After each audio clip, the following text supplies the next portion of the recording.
What money? That was rent, my father said with a sly grin. 6 years, $144,000. Vanished. He sat at the kitchen table cradling his coffee as casually as if he'd just commented on the forecast. My mother refused to meet my eyes. She kept stirring her tea. Clink, clink, clink, as though that spoon held the only real interest left in the room. They had sworn every dollar was flowing straight into a savings account for me. They even showed a screenshot of the balance. "Keep pushing, honey, you're so close to that down payment," they'd say. All the while, they were quietly spending it on things I hadn't yet discovered. But once I learned the truth, I stopped asking questions and started quietly collecting proof. This is the story of a folder, and what unfolded when I opened it at Thanksgiving dinner in front of 30 relatives. Before I continue, if this story resonates with you, please take a second to like and subscribe, and feel free to comment below. Tell me where you're watching from and what time it is right now. I'm Myra, 28, working in a dental lab in a quiet Virginia town. Let me take you back 6 years, to the week I returned home after college graduation. The afternoon I carried my final box through the front door, my parents were already seated at the kitchen table. Not relaxed, deliberately positioned. Dad at the head, Mom to his right. 2 mugs of coffee poured, a third steaming in front of the empty chair meant for me. That should have been my first warning. My parents never poured coffee for me. "Sit down, sweetheart," Mom said. "Dad and I have been talking." I was 22, I'd just crossed the stage in a rented gown, shooken the dean's hand, and earned my degree in applied sciences. Come Monday, I'd start at a dental lab 14 minutes from this house, $42,000 a year before taxes. Not lavish, but solid. Dad cleared his throat. "Here's the arrangement. You live here, save properly, pay us $2,000 a month, and we'll deposit every cent into a savings account in your name. In 3 or 4 years, you'll have a down payment. You'll own a house before any of your friends." $2,000 monthly, $24,000 yearly. I calculated it in seconds. My friends were signing apartment leases at $1,250 a month with zero equity in return. This felt different. This was an investment. "It's the intelligent choice," Mom added, reaching over to squeeze my hand. "We're doing this for you, honey." I agreed before my coffee was gone. That night, unpacking in my childhood bedroom, I overheard them through the thin wall of our old house. Their voices were hushed, but clear enough. "This solves everything, Dale," Mom said. I smiled, assuming she meant having me back home. She didn't. I wouldn't understand what everything truly meant for another 3 years. Let me explain what $2,000 a month feels like on a $42,000 salary. After taxes, I netted about $2,700 every 2 weeks. Half of each check went directly to my parents. The rest covered gas, car insurance, my phone, and groceries I bought to cook family dinners, because Mom insisted it was the least I could do while living under their roof. I drove a 2014 Honda Civic with a cracked dashboard and a passenger window that descended only 3/4 of the way. While coworkers grabbed lunch at the sandwich shop on Route 9, I ate leftovers from a Tupperware container at my desk. "Why don't you just get your own apartment?" my coworker Danielle asked one afternoon. "I'd have a plan," I told her. "It's going to be worth it." And I believed it completely, because I wasn't enduring hardship in silence. I was investing. Every month my parents were supposedly setting my money aside. Every month I moved one step closer to a front door with my name on the deed. Around month 12, I asked Mom casually over the dishes, "Can I see the account balance? I'd like to add it to my budget spreadsheet." "Of course, I'll send a screenshot tonight." At 9:47 p.m., my phone lit up. A plain screenshot, white background, one line. $24,000. No bank logo, no account number, just a figure on a blank screen. 12 months times $2,000. The math aligned perfectly.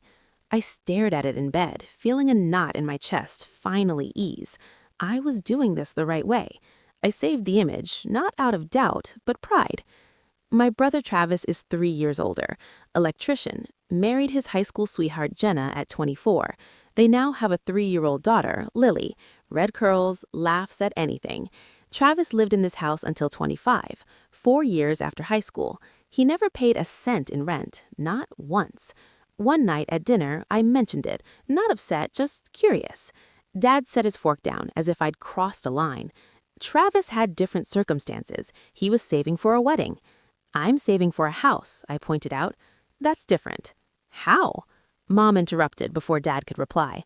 Don't compare yourself to your brother, Myra. This is about your future. I dropped it. I always dropped it. 2 months later, Travis and Jenna closed on a house, 3 bedrooms, 2 baths, half-acre lot in the newer subdivision off Miller Road, listed at $260,000. Down payment, $52,000. At Sunday dinner, everyone congratulated them. Dad rose, clapped Travis on the shoulder. That's my boy, a real homeowner. I smiled, I clapped, I said all the proper things. But later, driving to the pharmacy, one thought kept circling and refused to fade. I rolled the window down, the 3/4 it would go, and let the cold air rush against my face.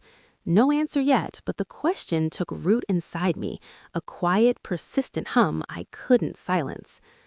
By year 3, I'd handed over $72,000. I asked Mom for the account number, not just the balance. I want to set up my own online access. We were in the kitchen. She wiped the counter without looking up. It's a joint account in your dad's name. You can't access it separately. Can I at least see the statements? Of course, I'll send one tonight. Tonight passed. I waited a week, then texted, Hey Mom, still waiting on that statement. No hurry, just for my records. So sorry, honey, swamped at work. This weekend, I promise. The weekend came and went. I asked again, gently, like testing a tender spot. 3 weeks later, another screenshot arrived. Same plain white background, same simple font.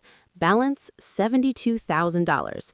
The numbers matched, 3 years at $24,000 per year. But this time, I examined it closer. No bank name, no routing number. No header, no footer, just a number addressed on white screen, as if typed into her phone's notes app.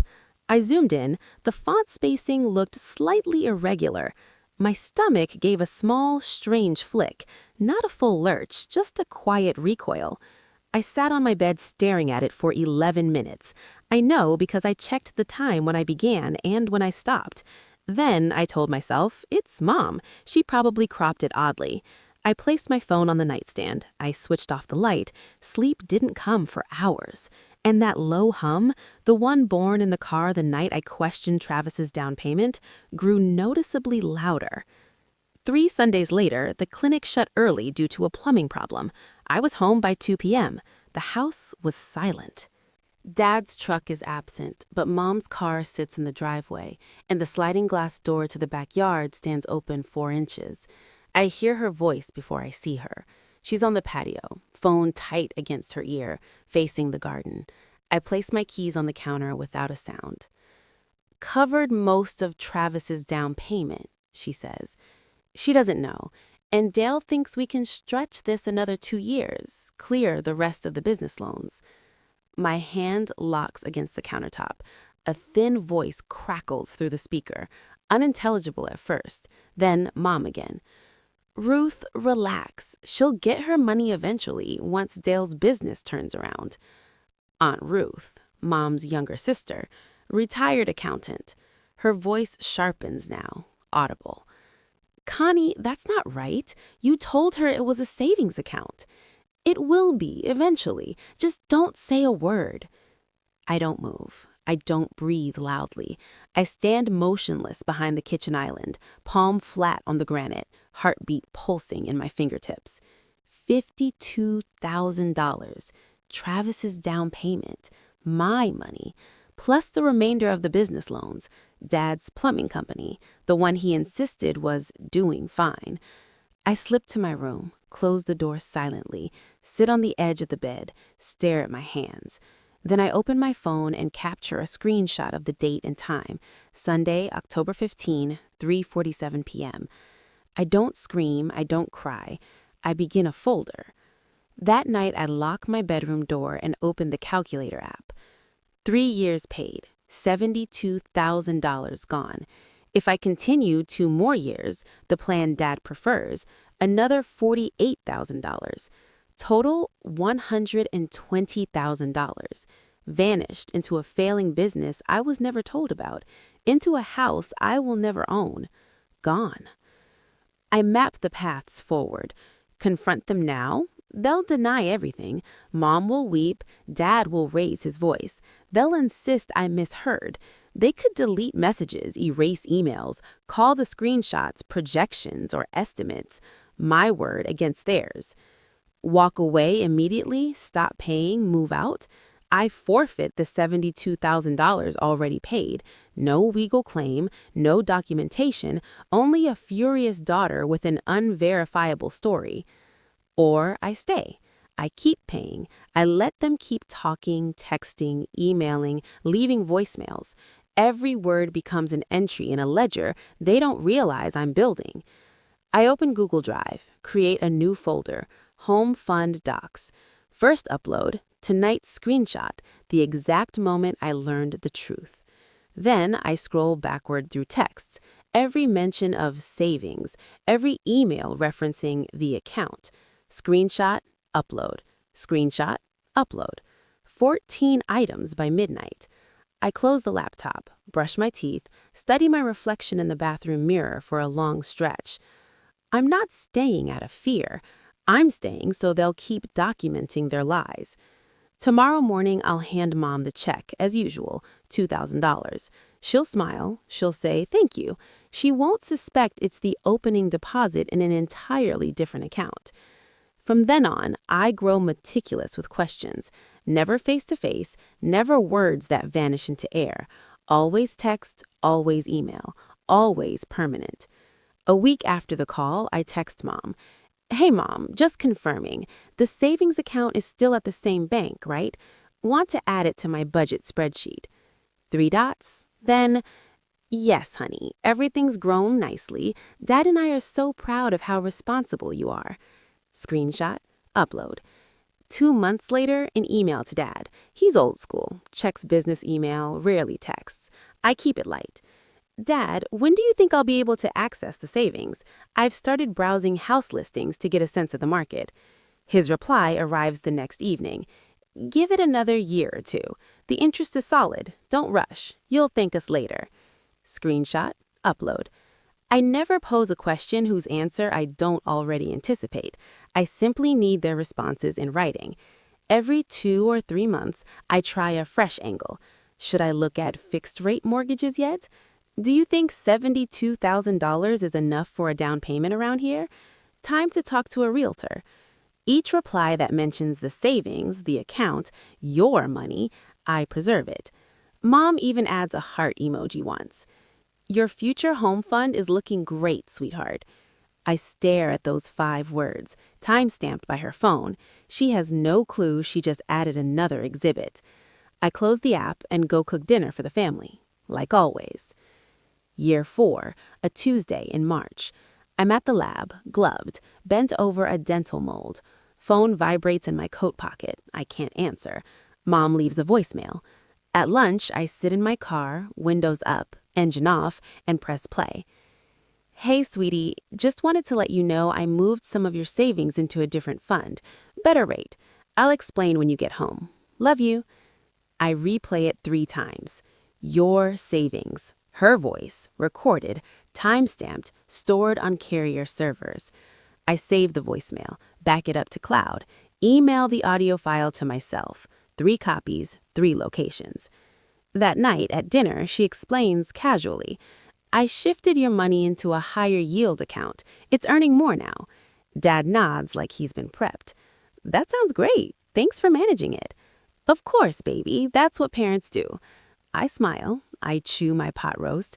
I ask for seconds. Inside, I'm filing. Voicemail says your savings. Dinner table says your money. Dad nods in agreement. Same lie, same room, same witnesses. After dishes, I retreat to my room and open Google Drive. 14 screenshots, 3 email threads, 1 voicemail. 18 items now, still growing. Lying in bed, I remember Aunt Ruth's words from that Sunday phone call. That's not right, Connie. Ruth knows. Ruth disapproves. Ruth urged her to stop. But Ruth is Mom's sister.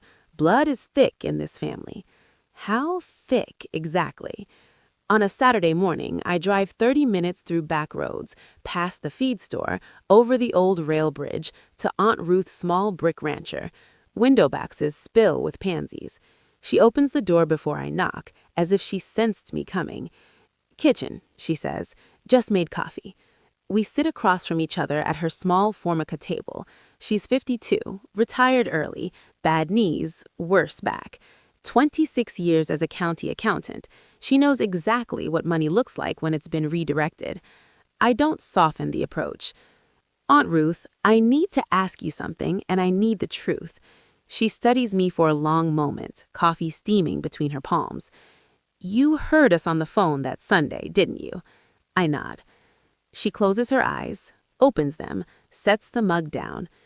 "Your mother's exact words, 'Myra's rent money covered most of Travis's down payment. I told her it wasn't right. She said you'd get it back when Dale's business picked up.' And you believe her?" "No." Ruth shakes her head slowly. "No, I didn't."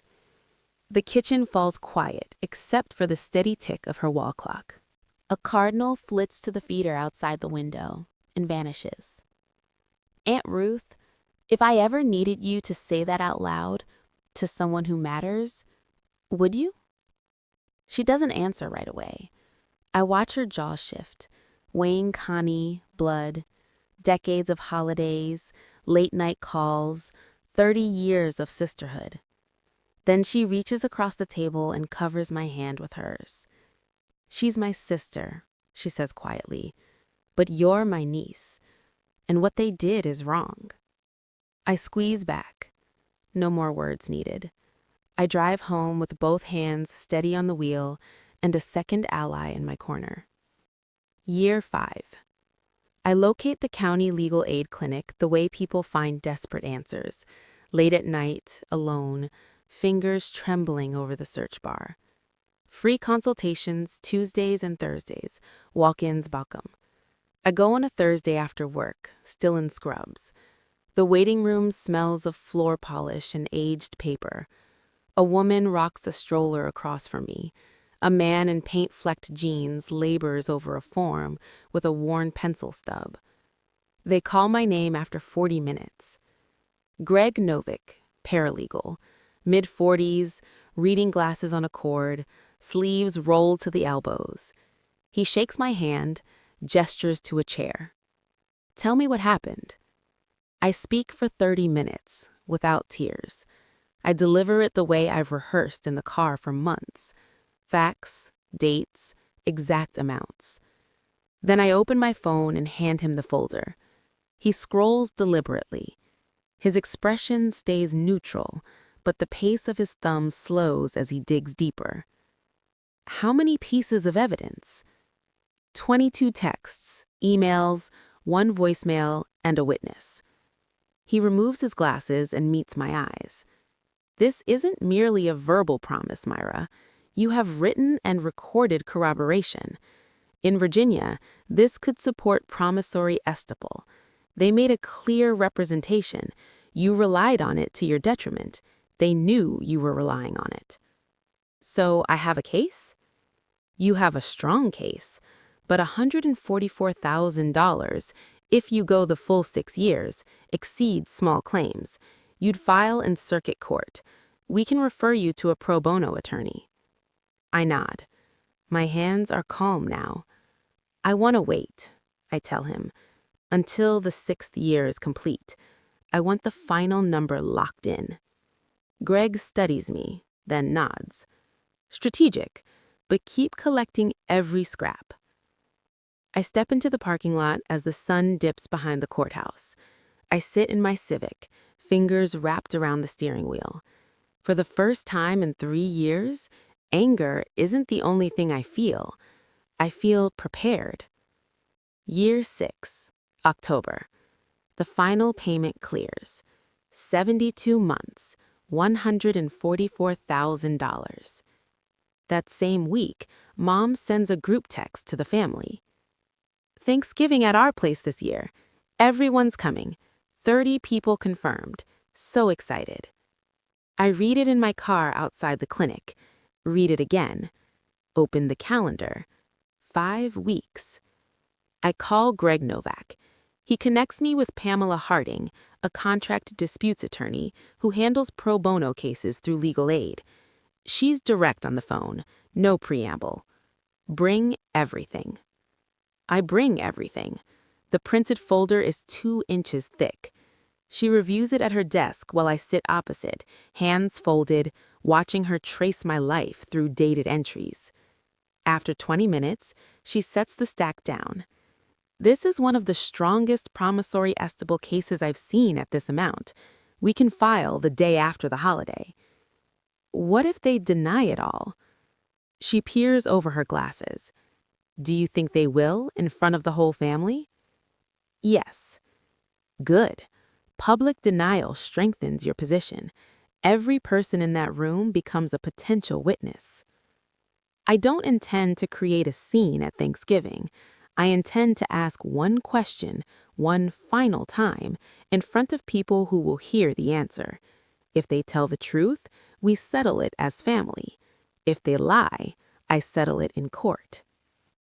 The week before, I stop at the office supply store on Route 9 and buy a plain manila folder. I print every screenshot, every email, every voicemail transcript. Slide them in, fasten the clasp. It weighs almost nothing. It contains everything. Thanksgiving Day, 2 p.m. I pull into the driveway behind a line of cars that spills past the mailbox. Trucks, sedans, a minivan with a car seat visible. The whole family. In the rearview mirror, my eyes are clear. Lipstick intact. My bag rests on the passenger seat, unzipped just enough to reveal the edge of the manila folder. Inside, the house smells of roasting turkey and cinnamon. Mom's Spotify playlist drifts soft country from the living room speaker. 30 people fill the downstairs. Aunts and uncles in the kitchen, cousins in the den, kids darting through hallways. Mom spots me at the door, pulls me into a hug that lingers 2 seconds too long. My baby girl, come in. Everyone's here. Travis nods from across the room, beer in one hand, Lily on his hip. Jenna laughs beside him at something Cousin Mike said. Dad stands out back at the grill, turning something that doesn't need turning. I make the rounds, hug Aunt Ruth. She gives my arm one quiet, knowing squeeze. Hug Grandma, who cradles my face in both hands. You look thin, baby. I help Mom set the long table, fold napkins, carry the sweet potato casserole from the oven, bounce Lily on my knee until she giggles. No one looks twice. No one suspects. I'm simply the youngest daughter doing what she's always done, showing up, helping, staying quiet. My bag rests by the coat rack. The folder waits inside. Patient. So am I. After the main course, Dad stands. He lifts his glass of sweet tea and taps it with a fork. Clink, clink, clink. Everybody, if I could have your attention. The room hushes. 30 faces turn. He's in his good flannel, the one without paint stains. He looks proud. He looks like a man convinced of his own narrative. I just want to say how grateful I am for this family, for this house, for the food. He pauses. And I'm especially proud of Travis, 31 years old, beautiful home, beautiful wife, beautiful daughter. He's the one who really figured it out. Applause. Travis grins. Jenna squeezes his arm. Dad isn't finished. Myra. He turns to me, still smiling. You'll get there someday, Myra. Don't worry. Some people just take a little longer. Soft laughter. Not cruel, patronizing. A few heads nod. An aunt I see once a year leans in. Still renting, sweetie? Mom answers before I can. She's saving up. She's got a plan. I look at her. A plan? I echo her words. She smiles without a flicker. I set my fork down quietly, stare at my plate. Turkey, stuffing, cranberry sauce. The same meal I've eaten at this table every November for 28 years. Sitting here, listening to my father tell 30 people that Travis figured it out with my money, I wondered, does he actually believe it? Or does he need to say it out loud until it feels true? If you've ever sat at a family table and been cast as the cautionary tale while the one who profited received the toast, you know precisely how this lands. What would you have done? Drop it in the comments. I reach for my bag. I wait for the clapping to fade, for forks to resume, for attention to drift. Then I speak, not loudly, just clearly enough for the table to hear. Dad, since we're all here, I found a house I want to buy. I'd like to begin withdrawing from the savings account, the one you and Mom have been managing for me. 6 years, $144,000. The room shifts. Not dramatically, just a few forks hesitate midair, a few heads turn. Dad glances at Mom. Mom stares at her plate. What savings account? He asks. The one I've been paying $2,000 a month into for 6 years. He stares at me. Then he laughs. Not nervously, but genuinely, as though I've told a genuinely amusing joke. Myra, that was rent. You lived in our house. That was rent. The word drops into the center of the table like a shattered dish. You told me it was going into savings, I say. I don't know what you're talking about, Mom replies, her voice small. Dale's right. It was just rent, honey. I look at her. She's stirring her iced tea again. Clink, clink. The same sound from the kitchen table 6 months earlier when everything began. 30 people sit in stunned silence. Uncle Frank's wife sets her napkin down carefully. Grandma's eyes travel slowly from me to Mom to Dad, like she's watching a slow-motion collision. Travis from the far end. Come on, Myra, don't do this here. Think about the family. Think about the family that spent my money, the family that lied about it, the family that just laughed at me. I don't answer Travis. I reach into my bag and place the manila folder on the table, precisely between the gravy boat and the cranberry sauce. I don't slam it, I don't fling it, I set it down the way you place a hymnal in church. I didn't want to do this here, I say, but you just denied everything in front of our entire family, so let me show them what I have. I open the folder. The first page is a printed text message. I hold it up so the table can see. This is a text from you, Mom, March 15th, year 2. I asked about the savings account. You replied, and I quote, "Everything's growing nicely." Mom's lips part. No sound escapes. I turn to the second page. This is an email from you, Dad, October 8th, year 3. I asked when I could access the savings. You wrote, "Give it another year or two. The interest is good." Dad's grin has vanished. His face takes on a color I've never seen. Not red, not pale, something in between, like a man watching a long locked door swing open. I draw out the third page. And this is a transcript of a voicemail from you, Mom. You said, and I have the audio, I moved some of your savings into a different fund. Nobody moves. The Spotify playlist has drifted to some gentle guitar piece no one hears. Uncle Frank leans forward. Cousin Mike sets his beer down. Grandma's hands lie flat on the table. Mom's eyes fix on the folder. Her face drains to the white of someone confronting their own handwriting on a page they never expected to see again. "Where did you get that?" she whispers. "From you. All of you. You just didn't think I was paying attention." The room fractures. Mom's hand flies to her mouth. Her eyes fill on cue. "You're tearing this family apart, Myra, on Thanksgiving. How could you?" Before I can answer, Grandma's voice cuts through from the end of the table, low, steady, carrying 80 years of quiet authority in 4 words. "Connie, let the girl talk." Dad stands. His chair scrapes the hardwood. "This is ridiculous. She lived here. She ate our food. $2,000 a month is fair rent anywhere." Uncle Frank doesn't lift his eyes from his plate. "Dale, $2,000 a month for a bedroom in this town? That's more than my mortgage." Aunt Linda nods. Cousin Mike crosses in arms. The room is silently choosing sides. Dad jabs a finger toward me. "You're ungrateful after everything we did for you. You used her money for Travis's house. It's Aunt Ruth, speaking from the kitchen doorway, arms folded, voice level as a final tax return. Connie told me herself, down to the dollar. Mom spins toward her sister.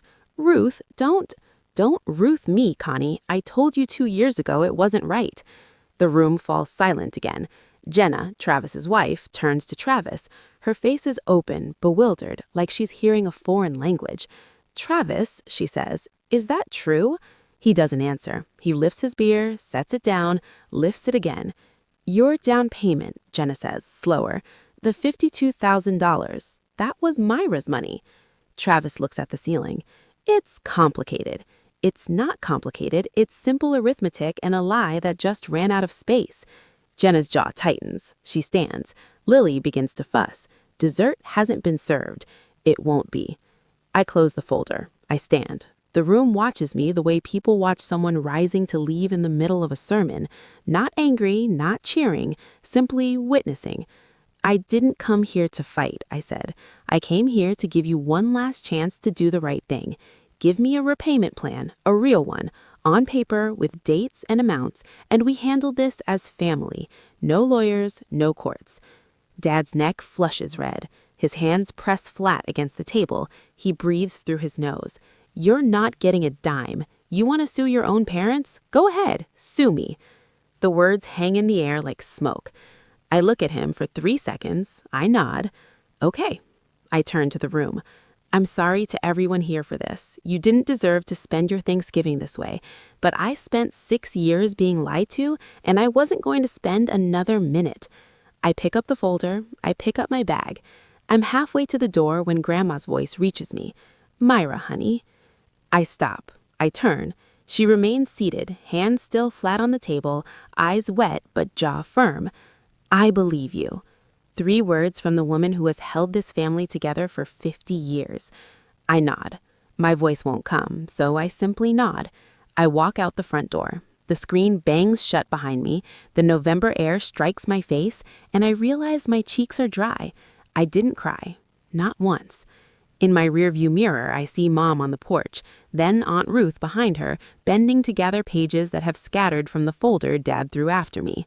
I drive home, both hands on the wheel, no music. It's done. The next part belongs to the court. Monday morning, 9 a.m., I call Pamela Harding from the dental lab parking lot before clocking in. I told him to sue me in front of 30 people. Silence on the line, then a short exhale, possibly a laugh. Then let's not disappoint him. We file Thursday. Promissory notice and unjust enrichment. Plaintiff, Myra J. Morrison. Defendants, Dale R. Morrison and Constance L. Morrison. Amount sought, $144,000. I sign the documents at Pamela's desk. My handwriting is even. My hand is steady. The pen is a cheap ballpoint from a mug on her desk. And I think this pen is worth more than every lie they ever told me. The summons is served to repay my address the following Tuesday. Dad has to sign for it. I know this because the process server confirms by email, received by Dale R. Morrison, 11:42 a.m. at the front door. That evening, my phone lights up. 11 missed calls from Mom, 3 from Travis, 0 from Dale. I don't return any of the calls. Instead, I send one text to Mom. Brief. From now on, all communication about this matter goes through my attorney. Her name is Pamela Harding. I love you, but I'm finished being your savings account. 3 dots appear, disappear, appear again, then nothing. I place my phone on the nightstand. I make a sandwich. I eat it standing at the counter in the apartment I moved into 2 weeks earlier, a 1-bedroom on Elm Street, $900 a month. No roommates, no lies. A deadbolt I selected myself. It's the first home that has ever belonged entirely to me. The rent goes to someone who calls it rent. 3 months later, Circuit Court, Courtroom 2B. The space is smaller than I pictured. Wood paneling, fluorescent lights, an American flag hanging slightly askew behind the bench. I sit on the right with Pamela. I'm wearing a gray blazer from the thrift store on Route 11 and the only pair of dress shoes I own. My parents sit on the left with their attorney, Garrett Webb, mid-50s, retained on credit. Mom wears the blue dress she's worn to every family funeral for the past decade. Dad's sport coat doesn't quite fit. Pamela presents the evidence methodically. Printed texts, highlighted, dated. Emails, the same. The voicemail played through a small speaker. The judge listens, hand resting under his chin. Ruth's sworn affidavit enters the record. So does Grandma's written statement affirming she heard Dale refer to the payments as savings at multiple family dinners. Garrett Webb argues it was rent, reasonable for room and board in the area. The judge turns to Dad. Mr. Morrison, did you ever use the words savings account when referring to your daughter's payments? Dad shifts. I might have, but it was just a figure of speech. A figure of speech for 6 years? In texts, in emails, on a voicemail? Dad says nothing. The judge turns to Mom. Mrs. Morrison, did you send your daughter a screenshot purporting to show a savings account balance? Mom's voice is scarcely audible. I was just trying to encourage her. You fabricated a financial document to encourage your daughter to continue paying you $2,000 a month. It isn't phrased as a question, but Connie nods anyway, slowly, like someone realizing the trapdoor beneath her feet has always been there. The judge lifts his pen. I'll issue my ruling in 2 weeks. 14 days pass. I don't sleep well through any of them. I work, I eat, I drive to the lab and back, I clean my apartment twice, I reorganize the kitchen cabinets by height.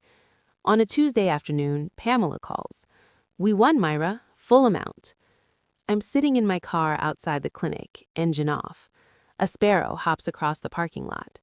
Full amount, I repeat, $144,000. The judge found clear evidence of promissory estoppel, repayment ordered in monthly installments, $3,000 a month over 48 months. If they miss a payment, the court can enforce through wage garnishment or place a lien on their property. $3,000 a month for 4 years, more than I ever paid them. Myra, you there? I'm here. You did the right thing, and you did it the right way. I hang up. I sit in the car a long time. The sparrow is gone. Then I cry. Not the way I expected, not triumph, not relief. It's a strange, heavy cry, the kind that arrives when something is finally over and you realize how long you've been holding your breath. 6 years, $144,000, 22 pieces of evidence, 1 folder, 1 ruling. I call Aunt Ruth. She answers on the first ring. We won, Myra. She's quiet a moment, then, you didn't need me, honey. You had yourself. I needed you too. Well, she says, I'm glad I picked up the phone. I don't call Mom. I don't call Dad. I don't call Travis. I drive home to my apartment. I place the ruling letter on the refrigerator under a magnet shaped like the state of Virginia. Then I make dinner, just for one, and it's enough. Here's what happens when you lie to your daughter in a small town and lose in court. People talk, not because they're cruel, but because they know you. They know your truck, they know your pew at First Baptist. They know they fixed your water heater last March and charged $40 over the estimate. Within a month, Dale's plumbing business begins to bleed. Not fast, slow. The way a faucet drips when the washer fails. Mrs. Kimball on Oak Street calls someone else for her bathroom remodel. The Turners choose a company from Staunton for their new construction. Old Jean at the hardware store stops sending referrals. No one announces why. They don't need to. Everyone was at Thanksgiving or knows someone who was at church.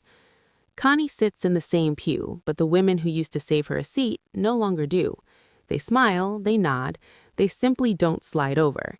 Grandma calls Connie once. You lied to that girl for 6 years, Connie, your own child. Then she stops calling. The Saturday lunches end, the Sunday drop-ins cease. 80 years old, and she's finished pretending. And then there's Travis. Jenna doesn't leave him, but something shifts in their house on Miller Street, the house built on my payments. She takes over the finances, opens a joint checking account, insists on seeing every statement. For the first time in their marriage, Travis doesn't control the money. You knew, she told him that Thanksgiving night. I didn't hear it. Ruth told me later. You knew and you let me think we earned it. Travis had no answer. Some things don't have one. Dale loses about 30% of his business over the next quarter, roughly $16,000 in revenue. He lets go of his part-time helper, a kid named Danny who'd been with him 2 summers. Consequences don't always roar. Sometimes they just quietly rearrange the furniture. The first payment arrives on the 15th, direct deposit, $3,000. I'm at the kitchen table in my apartment eating cereal before work when my phone buzzes with the bake notification. I stare at the number. $3,000 from Dale R. Morrison, the same man who laughed in my face. I set the phone down and finish my cereal. I wash the bowl, I dry it, I put it back in the cabinet. Then I pick the phone up again and look at the number one more time. This is the first honest money from my parents in 6 years. Here's what I know about how they're paying it. Aunt Ruth tells me some, the rest I piece together from the quiet channels of the small town. Dad sold his Ford F-250, the truck he bought new 3 years ago, the one with toolboxes in the bed. Replaced it with a used F-150, 8 years old, 90,000 miles. Saved about $15,000 on the trade. Mom went full-time at the insurance office, the first time in 20 years she's worked 40 hours a week. She comes home tired now, Ruth says, goes to bed early. Travis offered to help cover the payments. Dad told him no. This is between me and your sister. Between me and your sister, not between me and the court, not between me and the mistake I made. Between me and your sister. Like it's a disagreement, like it's a difference of opinion. He still can't name what it really was. But the money arrives every month, on the 15th, $3,000, 48 months total. I don't spend it. I put every dollar in a savings account, a real one, at a real bank with my name on it, and a routing number I can view anytime I want. Nobody manages it but me. 2 months after the ruling, I find an envelope in my mailbox. White, handwritten, no return address. But I recognize the handwriting instantly. The careful, slightly shaky cursive of a woman who learned penmanship in a one-room schoolhouse. Grandma. I carry it inside. I sit on my couch. I open it slowly, the way you open something you know you'll keep forever. Dear Myra, I've known about your mother's favoritism longer than you have. I saw it when you were 12 and she missed your piano recital because Travis had a baseball game. I saw it when you graduated and the celebration felt like an afterthought. I didn't speak up because I told myself it was a phase, that she'd balance things out. I was wrong. What you did at Thanksgiving took more courage than anything I've witnessed in this family in 80 years. I know it cost you. I know it still costs you. But you stood in that room and told the truth when everyone else preferred the comfort of the lie. Your grandfather, God rest him, always said you were the tough one. Not tough because you fight, tough because you know when to. I'm sorry I didn't speak sooner. I should have. That's on me. Love always, Grandma. I read it 3 times. On the 3rd pass, the words blur because my eyes refuse to stay dry. She knew. She always knew, and she stayed quiet to preserve the peace. This letter isn't just love, it's an apology from the one person in the family who never owed me one, and the only one brave enough to offer it. I think about all the people in families who witness the unfairness but remain silent because silence feels easier than truth. If you've ever been that person, or if you've been waiting for someone to finally acknowledge what you see, I understand. Share your story in the comments. I tuck the letter into the manila folder. It rests beside the evidence. Now the folder holds 2 sections, proof and grace. 4 months after the ruling, a Thursday evening, I'm on the couch reading when my phone lights up. Dad. I stare at the screen through 2 full rings. My thumb hovers. Then I answer. Myra. His voice sounds different. Not smaller, but older, as though the past 4 months have aged him in ways the previous 57 never did. I'm not calling to argue, he says. I wait. I wanted to hear your voice. The line hums. I hear a television murmuring in the background, a recliner creaking. Your mother misses you. A pause. I don't know how to fix this. I close my book. Set it on the arm of the couch. Dad, fixing it starts with one word, and you know which one. Silence. long enough that I check if the call dropped. It hasn't. I'm sorry. His voice cracks on the second word, not dramatically, just a hairline fracture. I don't even know when I started lying to myself. I let the words hang. I don't rush to accept them. I don't throw them back. I appreciate you saying that. A beat. So can we... The payments continue, Dad, and I need you to understand something. I keep my voice even, gentle but firm. I love you, but I will never trust you with my money again. That boundary isn't going anywhere. I know, he says quietly. I know. We sit on the line another 10 seconds without speaking. Then he says, good night. I say, good night. We hang up. It's not a reconciliation. It's not a Hallmark ending.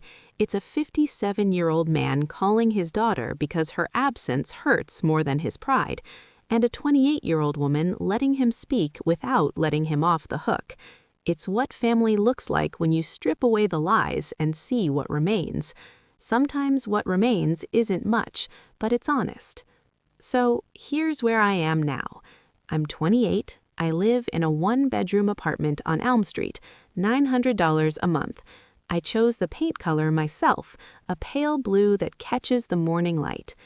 Every month, $3,000 arrives in my bank account, my real bank account, with a routing number, a login, and a balance I can check at 3 a.m. if I want to. I'm saving for a house, my house, on my timeline, in my name. My relationship with my parents exists, barely. I call once a month. We talk about the weather, about grandma's knees, about nothing that matters. We don't talk about the money. We don't talk about Thanksgiving. That conversation goes through Pamela now. Travis and I don't speak. Jenna sends me photos of Lily sometimes, at the playground in a tutu, eating spaghetti with both hands. She always captions them. She asks about Aunt Myra. I see Aunt Ruth every Sunday. We eat lunch at her kitchen table. She makes soup. I bring bread. We don't always talk about what happened. Sometimes we just sit. I keep the manila folder in my closet. The evidence, Grandma's letter, the court ruling. I don't look at it often, but I know it's there, and knowing it's there is enough. If you're listening to this and any part of it feels familiar, the payments that never added up, the sibling who got more, the parent who said trust me one too many times, I want to tell you something. Setting a boundary with your family doesn't make you a bad daughter.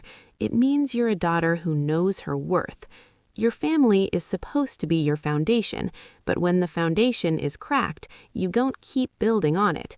You pour a new one. And that's what I did. Thank you for staying with me through this story.